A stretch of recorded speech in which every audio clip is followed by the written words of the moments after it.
Hey guys, if you notice that your tomato plants are getting stripped, the leaves are getting stripped, something's biting on your tomatoes. Here's a hornworm. We're finding them. Oh, here's another one right here on my pepper plant, my new pepper plant. That's a young one. And here's a bigger one. And we saw them because for a few days I kept saying, what is eating on my tomato plants?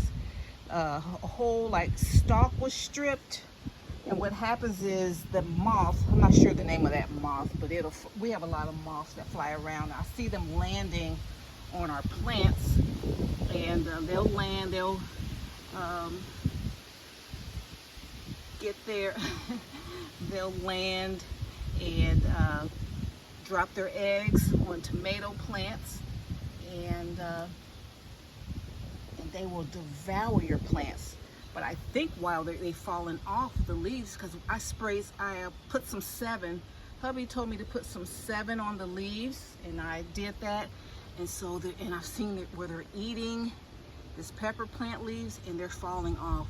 It's killing them, just like he said they would. So they're falling off these plants. They're struggling. So, and until